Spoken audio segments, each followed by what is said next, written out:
Before we jump into introductions, which Tom is going to do, we'll just, welcome everybody today to the Basic Income Community of Practice call. This is number 3 of our 3-part series, and we're talking today with several advocates from around the world. Tom Cooper and the Hamilton Roundtable for Poverty Reduction are co-hosting this series with us. As they've recently been through the basic income pilots in Hamilton. They did a lot of research consultation before and during the pilots, and they're here to share back what they've learned with everybody in the network. So Tom, why don't I turn it over to you now to introduce everyone and to take us into today's conversation. Thank you, Natasha, and welcome everybody to the last in our summer series of basic income webinars. I'm really excited about today's panel discussion. We have some terrific folks, one right here beside me, one in Glasgow and one in New Orleans. So let's move right into the introductions. Scott Santens is a writer and advocate of Basic Income for All. He's a member of the U.S. Basic Income Guarantee Network, moderator of the Basic Income community on Reddit, and founder of the Big Patreon Creator Pledge. He lives in New Orleans and blogs at scottsantens.com. And if I were to set up a basic income all-star team, I think Scott Santens would definitely be the starting pitcher. We also have Jamie Cook. Jamie Cook has been a terrific friend over the course of the last year. For those of us who have been suffering through the cancellation of the Ontario Basic Income Pilot Project, Jamie leads the development of the Royal Society for the Encouragement of Arts, Manufactures and Commerce activity in Scotland through innovative partnerships, projects, and programs of activity. He works with fellows to strengthen RSA Scotland's impact and to open up new ways to develop opportunities in Scotland which contribute to the RSA's strategic objectives. Particular areas of interest include basic income, inclusive growth, and the role of cities and Scotland's relationship with the rest of the world. RSA recently released a report proposing basic income pilots in Scotland. I'd certainly encourage you to Google that and read the report. It's quite excellent. And last but not least, right beside me here in Hamilton, I have Jessie Gollum. Jessie has been involved in photography from weddings to portraits to events for almost 10 years. Her passion for adventure has led her to a number of exciting and unique photography experiences. In 2018, Jessie used her skills in photography to produce a photo series called Humans of Basic Income that amplifies the stories of the recipients of the prematurely canceled Basic Income Pilot Project in Ontario. Her photos have been featured on the Canadian Broadcasting Corporation, Huffington Post, Toronto Star, and many others, including Kyoto News in Japan. Jessie was also a former Basic Income Pilot participant here in Hamilton. So I'd like to move right into the questions, and I'd love to leave enough time for some questions at the end, so I'll get into it. First question for our panelists, and just a very general question. I'd like to see if you can answer it in a couple of minutes. What drew you to the basic income movement? Was there a pivotal moment that led you to get behind the idea of basic income? And maybe I'll start with Scott on that one. Sure. So yeah, first of all, thanks for having me here to be a part of this. It's good to see you all again. And yeah, so I came about this through the automation angle, and this was back in 2013. This was before the Oxford report came out, so like hardly anyone was talking about the effects of automation on the labor market and the future of work and these kinds of things. And there was a thread on Reddit that got my attention because it made the front page, and it was about that. It was like, holy crap, automation, like technology is advancing really quickly, and no one has like any idea how fast, and you know, we're not talking about this. So that got me looking into it, and that's when I looked into like what are solutions, and I happened upon basic income.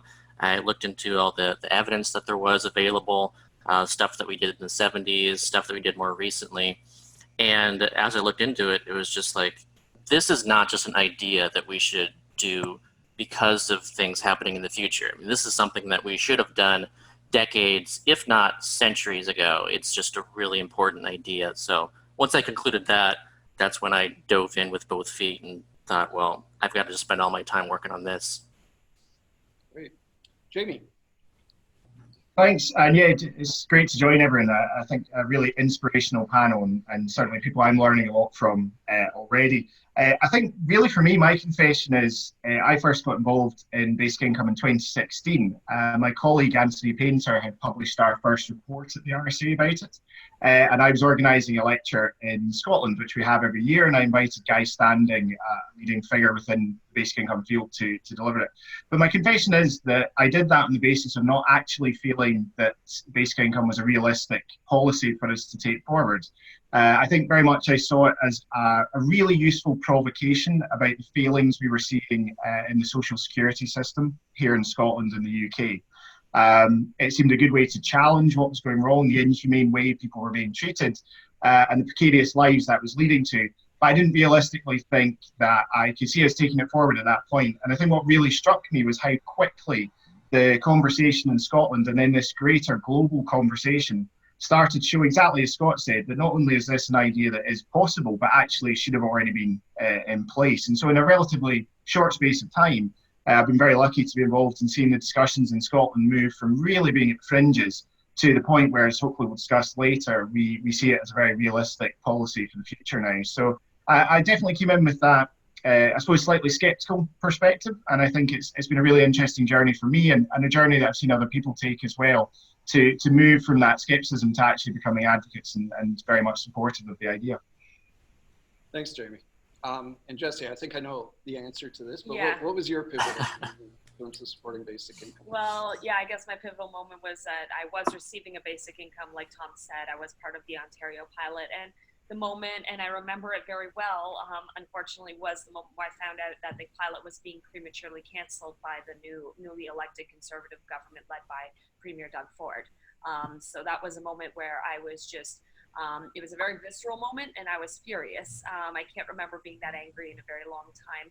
And then just launching the photo series and wanting to have, like, that was sort of my response to that cancellation, was doing this photo series. And then from there, I saw the photo series grow to a size I never possibly could have imagined. It's been exactly 1 year, and there's still, the photos still have traction. They're still moving. In fact, I'm going to be going to the Basic Income Earth Congress in India next week with the photos. So it's really amazing to see that. And yeah, through that, I sort of learned more about the idea of basic income, got to examine and see different perspectives and talk to people around the world about this idea that is just, it's very, very compelling. It's increasing in traction. And I really do think that in moving forward in society, we need something like a basic income in order to reflect the changing world and the changing nature of work. Great. Thanks, Jesse. And I should mention, here in Hamilton, we also have Michael Pugh from Citizens UK, who is visiting us here today and has been traveling across North America to learn about some of the basic income experiments. So I'm going to bring Michael on a little bit later, talk about his experience in reaching out to local communities that are involved in basic income advocacy. But I'd like to get into our panel discussion, asking Jamie, because he's been extremely active since 2016 in advocating for basic income and experiments in now 4 communities in Scotland. And there seems to be a significant level of political support for it, as well as public support for running basic income experiments in Scotland. But Jamie, what are some of the obstacles you're facing in trying to get that off the ground? Yeah, so there's plenty of opportunity and plenty of excitement, and yes, several significant barriers in place. I think what's been really fascinating, as I say, has been the speed with which this has moved from the fringes to the debate. So it was early 2016, we had the lecture with Guy Standing, and by September 2017, we had the situation whereby the First Minister of Scotland, Nicola Sturgeon, had announced that she was going to put money, £250,000 aside, for a feasibility study into whether basic income experiments could take place in Scotland. And you know, that is, it's quite a short period of time to have moved from that dramatic changes within the process. And I think there was a number of reasons behind that. I think it was partly political opportunity. As people may be aware, here in Scotland, we have ongoing constitutional discussions about our future state. Will Scotland remain part of the United Kingdom? Might it go independent? Will the UK remain part of the EU or not? To be honest, nobody knows just now what's happening with any of this. And so I think within that, what's actually been quite positive is people trying to look at new ideas. So when I was first involved and I would discuss the idea with the Scottish Government or with members of, say, the Scottish National Party, the biggest party just now in Scotland, there would quite often be a feedback of, well, we would like to look at this in an independent Scotland, but we can't do anything about it just now. And of course, regardless of Scotland's future, we need to be looking at ideas now. We need to be developing the opportunities and the testing of them so that if things change in future, we'll be able to do something about it. And that's where you've started to see significant change. The fact that the First Minister was in The Economist last year writing about the fact that she's not necessarily sold on the idea as a policy yet, but she firmly supports the idea that Scotland, as a small nation, should be looking to experiment and innovate. Because, for anyone who saw the report published by the UN Special Rapporteur on Poverty, Philip Alston, last year, the state of social security in the UK is an absolute disgrace. For a country as rich as ours, the impact it's having on people's lives through deliberate political choices is horrific and is leading to deaths and to hardship and precariousness across the UK. The problem is that hosts up some of our biggest challenges. So first and foremost, Scotland can't deliver a basic income at this moment in time. We don't possess the powers. So although we do have a degree of devolution in Scotland, it still is the case that only about 15% of the social security budget is devolved to Scotland itself. So actually the majority of the key components of social security in the UK are still held by Westminster Government. And as it stands, the Westminster Government, led by the Conservative Party, is firmly wedded to the idea of universal credit, which is the system that they've introduced. So whatever happens, we need change. Now that could be independence, that could be a more devolved United Kingdom, a more federal UK, but certainly there needs to be change within that. And in terms of experimentation, that raises a significant barrier, which is for us to be able to develop particularly significant experiments. Requires us to be able to have input and support from the Department of Work and Pensions, who run the social security system, and to a certain extent HMRC, which is the tax and revenue part of the UK government. If they chose to actively block experiments, then it would be very difficult from an ethical perspective to take those forward, because the impact of people being taken out of universal credit and then having to wait a significant period of time to get back on if they finish the experiment would be too much. So that's certainly a significant barrier and is a key part of the conversations that are taking place at this point. Another significant barrier is the sheer politics just now. The UK, as you will have been seen from media coverage, is in a bit of a mess. We have no idea what's happening with Brexit. We have a new Prime Minister who I'm not sure has any idea what he's doing in general. We have conversations around, as I say, constitutional future for Scotland. It's a very, if you're a policy wonk and a politics geek, it's an interesting period of time, but like the old curse, there's a reason that's not always a good thing. And I think it makes it very difficult to see how we can get large-scale experiments off the ground in the immediate future. If you have this period of turbulence, then to argue that we're going to be running an experiment 3 years or so could be quite challenging. And I think that's something that's going to require careful navigation and may mean that we have to hold back in certain aspects of it. I think, though, there are aspects which are starting to change with that. So recently, John McDonnell, who's the Shadow Chancellor for the Labour Party in the UK, has announced that working with Guy Standing, he would be very interested in supporting the idea of basic income experiments in the north of England and by extension, therefore, in Scotland and in Wales. So there are opportunities that could see change there, but I think the chaos we're in just now makes the large-scale experiments quite challenging. However, I think the process of developing the feasibility and the ideas behind them is a worthwhile experiment in itself, because it's still taking us further down the route of what would we need to change, what impact could it potentially have, what are the things that are attractive to people. I mean, Scott talked about automation. What's been really interesting is in Scotland, the drive has been from a social justice perspective, less from an automation. And actually, I think what we need to do is bring those two better together in Scotland. We need to talk about automation more, whilst not losing that impact on poverty reduction and social justice as well. So it's an interesting period ahead of us, I think.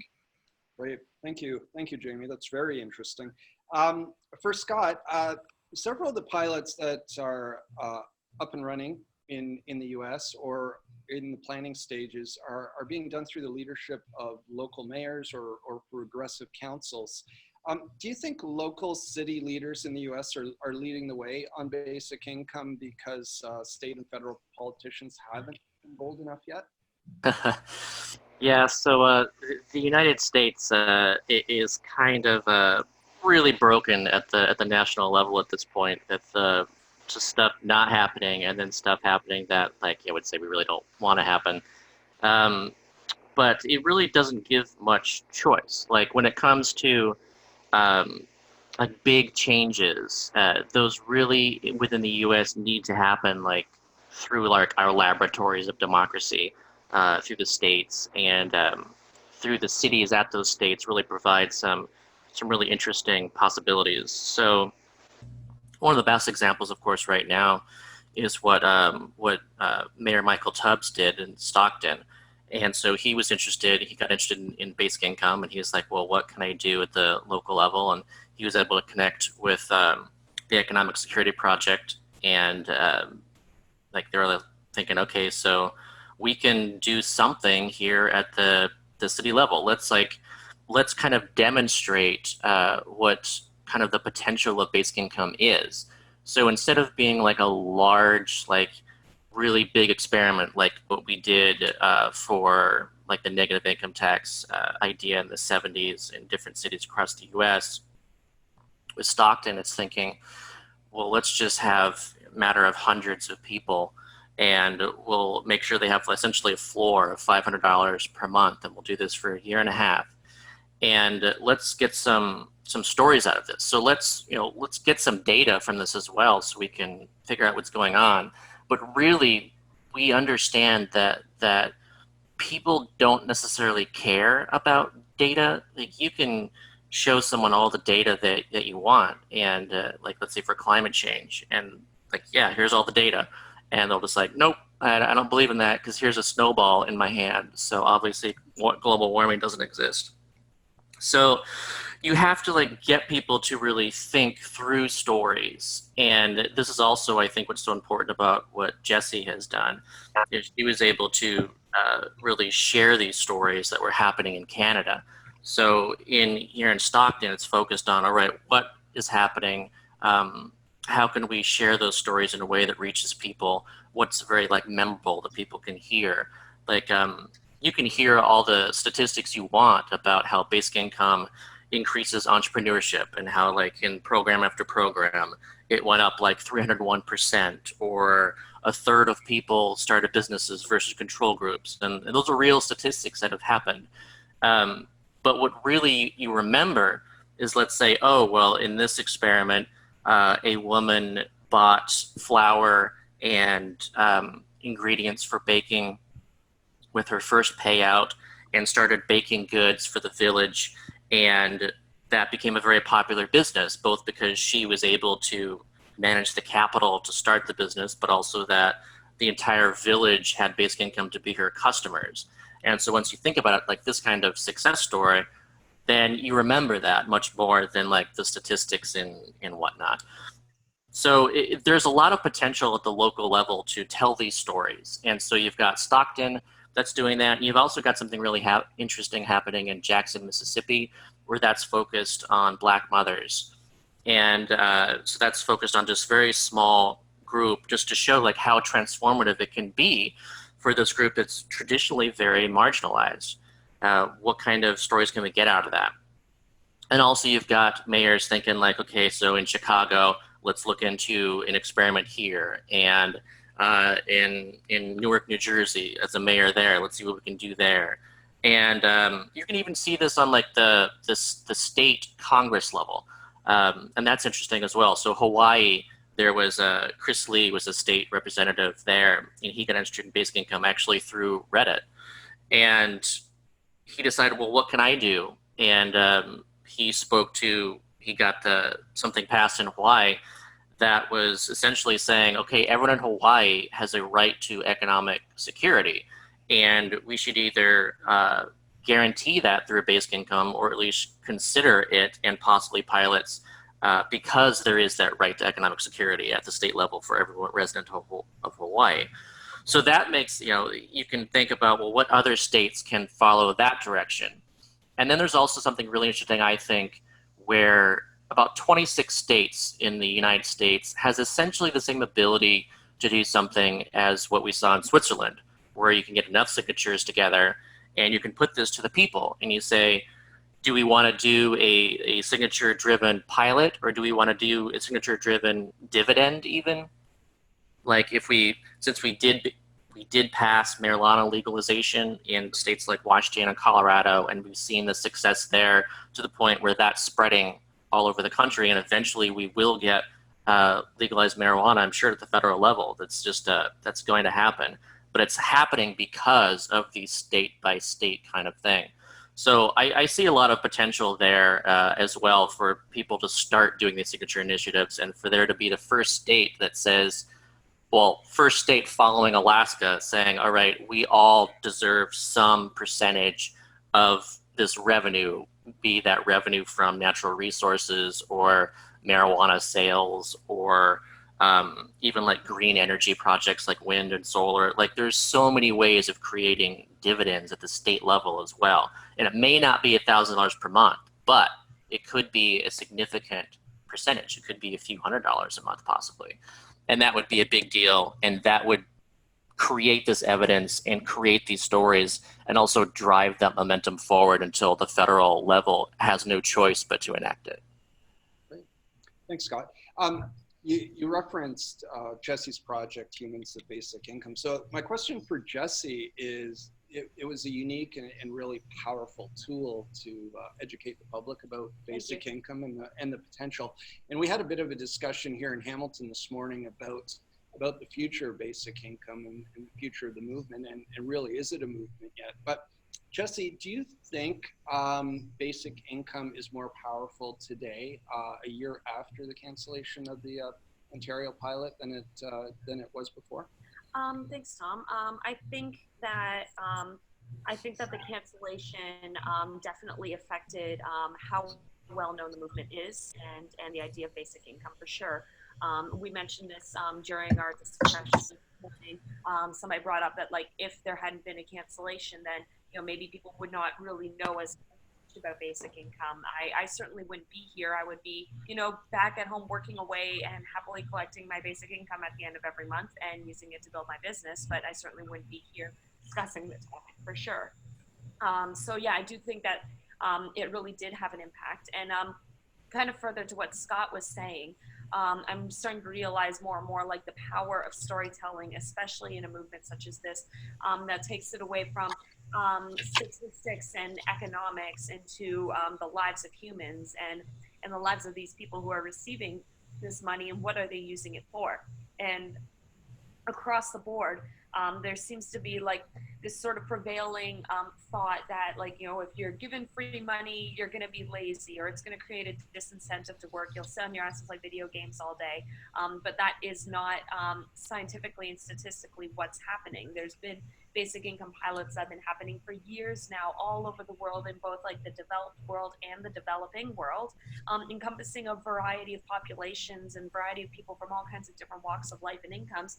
And across the board, it's showing that when people are given that, like a basic income, they invest into themselves, they work, they go back to school, they build businesses, they invest in their families. It's economically better for everybody and improves the economy of these communities, both at the micro and macro level. And seeing that and being able to tell those stories and the stories of these people, so that you see that there is a face here. It isn't like 45 people got lost a basic income in Ontario. It is, this person lost a basic income and they used it to go to school, or this person lost a basic income and they used it to buy a better house, or they used it to take care of their children, or they used it to invest in their businesses. So you have a face to the story, and that makes the whole conversation completely different. Thanks, Jesse. I'm going back to Jamie. Jamie, you referenced in your earlier answer some of the political challenges that are going on in Great Britain right now. And we've seen the rise of populist governments, populist politicians who often deploy division and fear to get elected. We've seen in the United States with Donald Trump. We've seen it here in Ontario with Doug Ford and with Boris Johnson, most recently becoming Prime Minister of the UK a few weeks ago. Do you think basic income has the potential to act as an antidote to that type of populism? Absolutely, and I think it has to. I think we've already touched on it with both Scott and Jess so far in terms of this is something that can be driven by people. And I think what's been really striking with what we've seen in Scotland is that all the energy behind this has been led by community groups, by civic society, and yes, by local governments, who tend not to be always as bound into kind of the party political system. And I think that energy is absolutely critical to this, because what we've seen, I think, with a lot of the populist successes really, is that they've captured very real and very accurate anger and disconnect and feelings of isolation for communities. These are communities often who have been left behind, who nobody politically has paid attention to, and who have suffered. They've seen jobs go, they've seen communities destroyed. The problem is they're not being given a positive alternative. They're being exploited by these politicians. And I think within the basic income movement, I think there's a huge opportunity there to provide that positive countervision, something that actually says, yes, we're going to trust you. This has that, Scott's phrase, which has now become a presidential campaign slogan, around it's not left or right, it's forward. There's something really important to the fact that, to me, it's the balance between this dichotomy of are you pro-individuals or are you, there you go, or are you pro-society? To me, it's both. You can't have a basic income without being part of something bigger. It is rooted in our connection as a society, but it also trusts and empowers individuals to make the decisions that are important for them. And I think that is the fundamental game changer that's not been offered. One of the things that's frustrated me in the kind of post-Brexit referendum period in the UK is from a Remain side, there's been a recognition of these poor communities who feel angry and isolated, but then they've not been answered, they've not been worked with, they've just been kind of dismissed as being wrong, and hopefully they'll see the light at some point. This has to be a positive alternative to it. And I think this is where I would emphasise the global aspect of the work we're doing is so critical as well. Because what we're able to do in Scotland is every talk we do, every session we have, we reference back to humans of basic income, because it is such a powerful way to see the impact this has in people's lives. This is the kind of connection that's really driving what people are doing. The report we published recently, Basic Income for Scotland, we worked with stakeholders in Fife. So Fife, which is to the north of Edinburgh, is probably the leading area in Scotland in terms of interest and drive around basic income. It was the first local authority to be interested in basic income. And we worked with stakeholders, the NHS, local authorities, big charities. But we had community groups as well. And I think one of the things that's really struck me is it's a policy area where we give people time to play with the idea. I find that more and more politics nowadays is you get presented with something and you have to make a binary choice. You're for it or you're against it, and that's you. What we find is we say to people, look, here's this idea. What would it do for your community, for the people you know? And some of them will come back and say, look, that guy down my street, he would spend all of his basic income on alcohol. I'm not sure it's a good idea. But instead of stopping there and saying, right, okay, you're opposed to it, I see what you mean, or dismissing it, when you give people time to play with the idea, they go, actually, maybe that guy would, and we need additional support to help him. But actually, my neighbour, who currently cares for her mum, would use it to have more time and not be reliant upon also fitting in a job alongside that. Friends who I know who's always had that business idea, but they've never had the ability to take it off the ground, they'd be able to try that. And I think giving that space, giving the humanity to it is absolutely critical, and is such a powerful antidote, I think, to the negativity that we're seeing is driving so much of the populist movements, but not in a way that dismisses the genuine concerns and fears that people have, but channels it to a positive outcome instead of allowing it to be misplaced and misused. Scott, I'd love your opinion on the rise of populism and how it relates to basic income as well. But you've written extensively on the idea of basic income as a very American idea. Can you unpack that a bit and maybe relate some historical context to it? Yeah, so first about populism.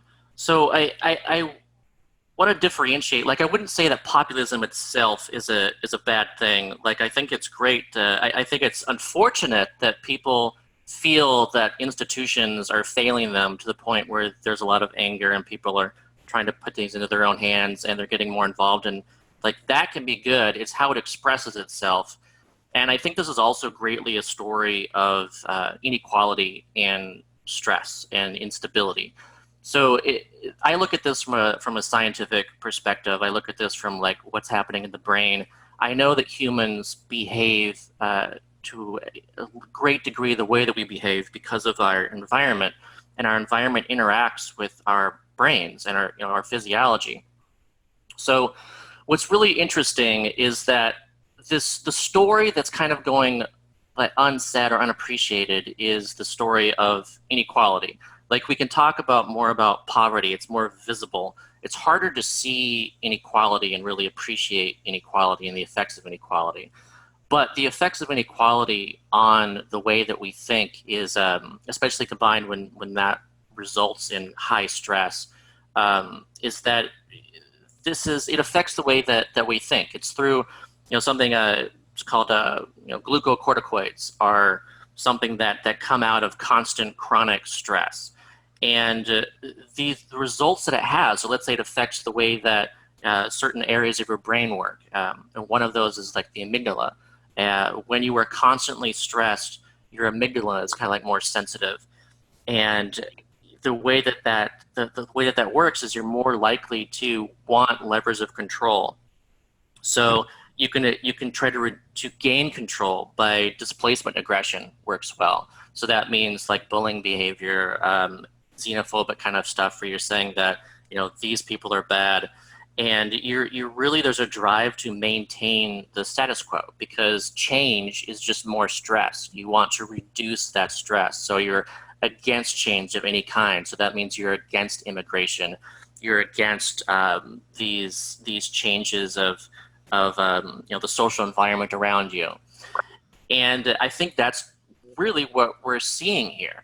It's that we're not seeing like more and more like racists being creative and more anti-immigrant like people per se.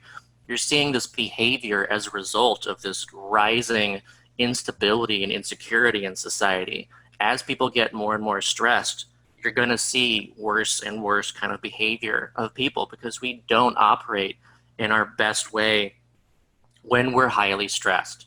So I think that basic income is a really important vaccine to fight against this behavior and to switch more towards this abundance personality set where we're thinking, okay, when someone else has something, it doesn't mean I don't have it. Like, we can actually both be better off. And I don't need to strive. I don't need to worry about only, if I can make bills at the end of the month. It's already set. I know that's going to, because I have enough. I have that food. I have that security. I know I'm going to get $1,000 the next month and $1,000 the next month. I know I can plan around that. That stability, I think, will create a lot of positive change that we desperately need in society. And if we don't make that change, it'll just get worse. So from the historical perspective, to say about it being a very American kind of idea, I go back all the way to Thomas Paine and his argument. I think to this day, his argument is an extremely powerful argument for economic justice. He was saying that the state of civilization is as odious as it is unjust, because what we did is we created civilization, and this was different from the natural state. We created private property. We excluded people from that private property. And so, yeah, it's great to have human civilization, and we're all working together, and we have governments and taxes and all this other stuff, and capitalism and businesses, and people can be better off. You can be far better off thanks to human civilization than you would be in a natural state without it. But you can also be worse off. And that was Thomas Paine's argument, is that here we created this way of living, and now some people are worse off because of it. So how do we correct that? Because no one should be worse off because of it. And his idea was this natural inheritance, saying that everyone who owns land owes a ground rent on that land, and that should go to everybody. And the way he looked at it was through essentially a tax on all inheritance. So when you died, then it wasn't like only for millionaires. If you died, I think it was 10% of that income would go to this pool, and then arriving at 21, everyone would receive this amount of money, this grant. And then he also stipulated that for when you reach a certain age and when you become disabled, then you get that money too. So it wasn't like a full universal basic income as when we think of it, like you get it every month for life, but every single person would get this natural inheritance starting at 21. And his logic behind it, I think, is still solid to this day. Here we are, people are worse off because of the way that we have done things, and we absolutely have to create that missing floor underneath people. And so this idea, they say it started then and it went on, and it got a big resurgence in the late 60s. And this is actually very much connected with the fact that we started seeing a lot of social unrest, and you saw a lot of riots and stuff happening. And so isn't it interesting that humans only really think about making big changes when like stuff starts falling apart? People get really angry, and then they're like, all right, well, I guess maybe we should do the right thing now. What is the right thing? What can we do? What would improve things? And so they started thinking, well, if the problem is lack of income and lack of security, then let's just give that. Let's make sure that everybody has that. And the discussion then was really around a negative income tax variant, or just a guaranteed annual income, saying that, and also the way that Canada is looking at it too. But it's just saying that if you have $0, then you have this stable amount to be at least near the poverty line. In the U.S. back then, it was about like 2/3 the poverty line. What the family income proposal, as proposed by Nixon, that was his proposal. And his proposal also was only for families, so it was not for every single individual. If you were a childless adult, you wouldn't have been helped by Nixon's plan. But Nixon's proposal was historic in that he was saying we should just guarantee income directly based on your income. And so MLK was behind this then too. Milton Friedman was behind this. MLK's version was like a higher one, and he also felt that he was already looking at technology as well, even back then. And he was saying that we have essentially created so much a glutton of things that we have to make the producer the consumer. Like people don't have enough money to buy all this stuff. Inequality is growing. Automation's around the corner. We just have to make sure people have this income, and that income should grow with the national productivity over time. And I think that's a brilliant detail and part of this as well, is that we should see basic income as this rising floor. We're not just building a floor and then that's it. We're saying that we're building a floor and saying that everyone has a share of this growing national collective wealth that, especially as we create more and more technology, we're creating. So that was where it was in the 70s, and it died. It went through the House twice, and it stalled in the Senate twice. And there was also an interesting story there of like why that happened. And there's like a large debate as to why that happened. But also one of the interesting villains of this story was Russell Long from Louisiana, actually. And it's a funny story too, where he was the son of Huey Long, who actually had the share the wealth plan, which would have been like a big basic income back in the day there too. So Russell Long, he was very much against the power that basic income provided to people. One of his quotes was that he couldn't find people to iron his shirts. Like if you give people this unconditional amount of income, they can say no. and he didn't want that. So that's part of this as well, is that there are people who recognize just the potential that basic income has, and they don't want you to have that level of freedom. And other people don't even see that, and so they therefore don't recognize it. Like, let's say Democrats in the 70s, they wanted a higher amount of income, because then they might think, well, it does nothing for you if you have $800 per month or something. But it does. That ability to say no is so powerful. And I think that's just, it's a very American kind of freedom thing, with freedom is so important to us. And I think that when people say, oh, America can't do this, I think there's something there as far as the individual in America and this freedom of this importance of freedom to us. Thanks, Scott. And before we end the call, I do want to ask you about the next wave of that political discourse, which is somewhat embodied in Andrew Yang's campaign. But Jesse, we also have a Canadian election coming up in October. We do. For Canadians on the line, are there things you would recommend they do during the federal election to highlight basic income for candidates or party leaders? Are there some ideas you've thought up that might get attention for the movement? I have several ideas.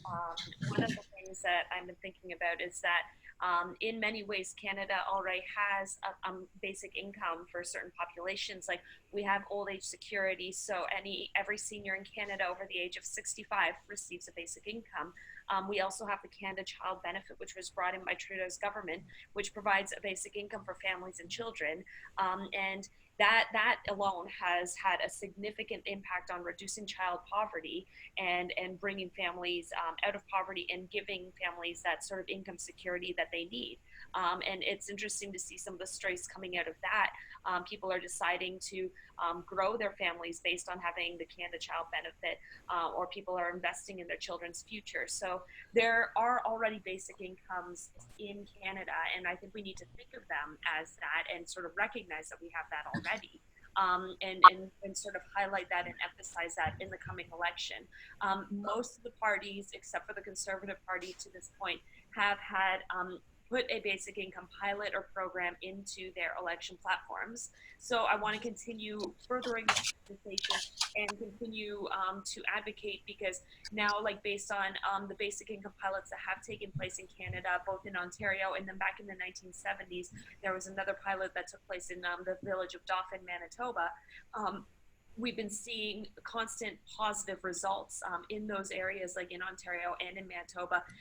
Healthcare costs were reduced, crime was reduced, high school literacy went up, the economy improved exponentially, and people mental health and well-being was just very, very good. So I want to continue to advocate for that. And in communities, there are groups like the Basic Income Canada Network, provincial basic income groups. We have one here in Ontario, the Ontario Basic Income Network, and I know all the other provinces have them. And even in certain communities, like here in Hamilton, we have Hamilton, or Basic Income Hamilton, and other communities have similar groups as well, of people who are very dedicated to the cause and wanting to advocate and mobilize around this. So getting yourself involved in those, learning about these stories, and like talking to your MPs and your MPPs to advocate for these causes, and recognize that we already have basic incomes that are permanent and taking place in Canada right now, and are helping people in tremendous ways. Thanks, Jesse. And Scott, the U.S. has, of course, a presidential election coming up next year in 2020. And Andrew Yang, who's a friend of yours and also an advocate of basic income, what's called the citizens dividend, is making a lot of waves in the Democratic primary. Do you see basic income as being a bit of a sleeper issue in the upcoming presidential election? Yeah, I think it's already, he has already successfully brought this to the stage in a way that it would not have existed, otherwise. You can see this even in the debates as they're happening, where you're just not seeing people talk about automation except when he's there, and then he talks about it. So he's making sure that we're talking about automation, and he's talking about a solution to automation, and people are hearing about basic income that would not have otherwise heard of it. And like Jamie mentioned too, where this can operate as like a seed where you hear it, and you need some time to gestate. And so it's really interesting actually seeing that process going over the course of Yang's candidacy, even so far, where people just heard about basic income for the first time from him, let's say 8 months ago. And at first they didn't really care for it. Maybe they liked some of his other stuff, but they thought, well, I'm still Yang Gang, but I'm not sure about this whole basic income thing. But then after some months and you're looking into it, you're talking about other people with it, you want to research it so that you're able to talk with other people about it. Suddenly you're like, wait a second, this basic income idea is a really good idea. And like, we need to do this. So I'm seeing more and more people get activated, and there's certainly discussion happening that just would not be happening otherwise. And as we get forward, it'll be really interesting to see Yang's next appearance in the fall debates, which he has qualified for. He's the ninth to do so. So you're going to see a smaller stage, like the first round where there were 20 people. It's not going to be 20 people the next time around. So we should see a lot more questions for Yang to answer. There'll be more discussion around what he's talking about. And I think that you're going to increasingly have other candidates start talking about this too. And we are seeing this as well, where like Marianne Williamson has added basic income to her platform, and Tulsi Gabbard recently started talking about basic income as being a good idea that she supports. And I think that over time, you'll see more of that. And this just would not be happening without him. So I would easily say that Yang's candidacy has moved forward the timeline of basic income in the US. So even if Yang does not win, I think that, let's say, without his running, we would have had basic income in 2028 or 2030 or something, and now we might have it in 2022 or 2024 or something like that. Because just people are hearing about this, and once you hear about it, you start to think about it, and that's having a big effect. Great. Thanks, Scott. I'd just like, before we go into a couple of questions from participants, I'd like to introduce Michael Pugh, who is from Citizens UK and is visiting us in Hamilton today. So I just ask Michael to give us a little bit of a brief outline of what you've been doing, what you've been hearing from your visits to various basic income communities. Yes, I'm a community organizer, and I'm here in North America researching the basic income movements and trying to detect how are we going to get change, and who are the people that are driving that change. I've just arrived in Canada, but I've spent the last 4 weeks in the US. And I really kind of picked up on an idea that Scott pitched to me really a few months ago when I spoke to him, which was like, there's not really a movement for basic income in the US. And it's something I wrote about this week, following my time spent with the Yang Gang in San Francisco. And was really heartened by hearing how that they fully intend to use the infrastructure that's been built by Andrew Yang's campaign to take this forward, win or lose.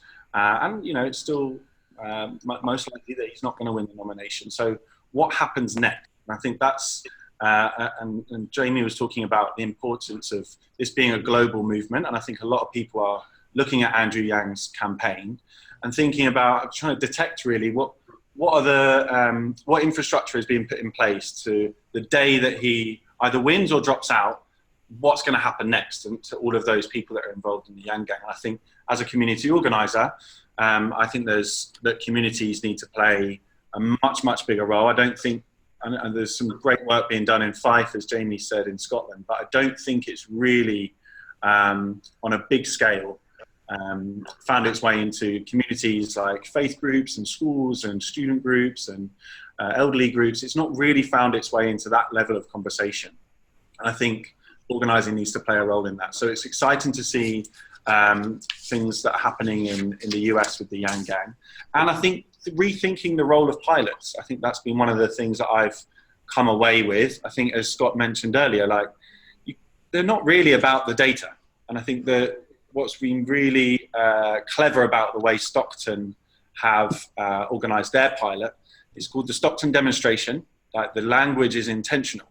It's not, they're not using the word pilot or experiment. They're demonstrating something that we know works, and they are structuring their pilot so that they can get as many stories and develop those who are on the participants can be the agents and messengers of change themselves. And that's actually how really like most social change needs to happen.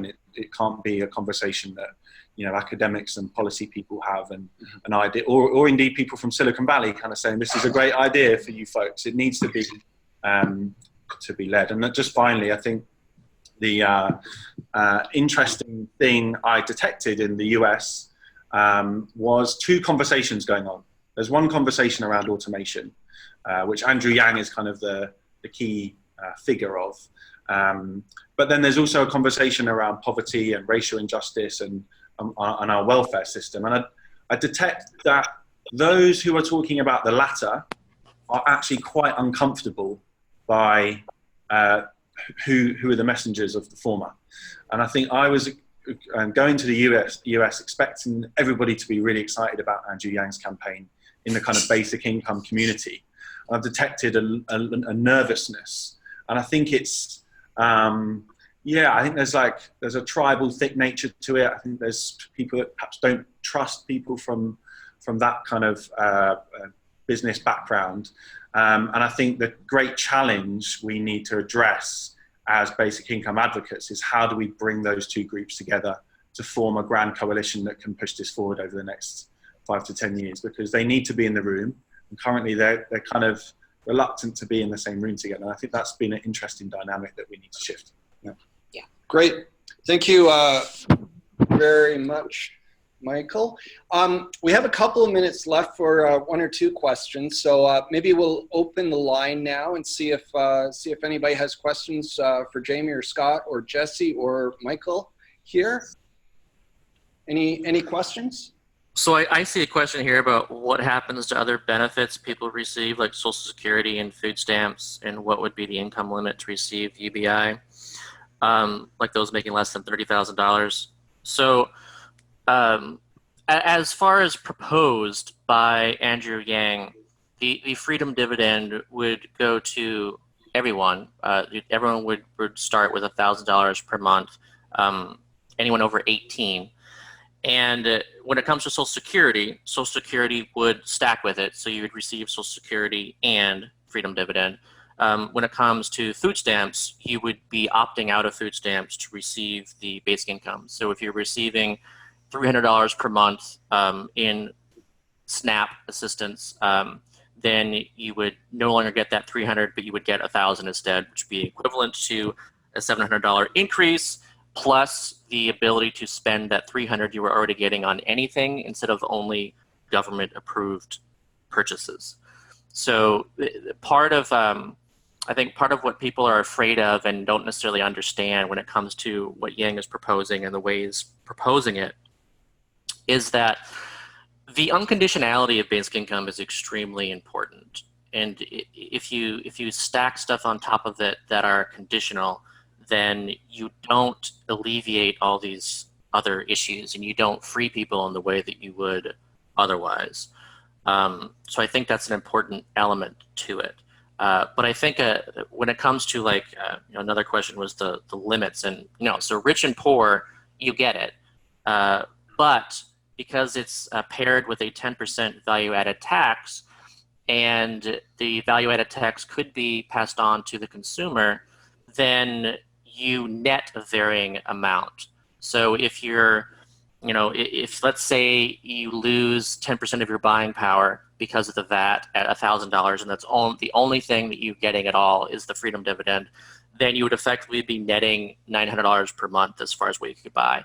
But if you're someone who's rich and you're spending, $10,000 a month, then you're effectively paying for your own basic income because 10% of that is going to the 1,000 that you're getting, so you're no better off. So millionaires and billionaires and everyone who's earning, everyone who's spending more than $10,000 a month, they're all net payers. They are not receiving essentially more income because of the freedom dividend. And that aspect is something that people don't necessarily understand right off the top, because it involves, adding and subtracting at the same time instead of only one or the other.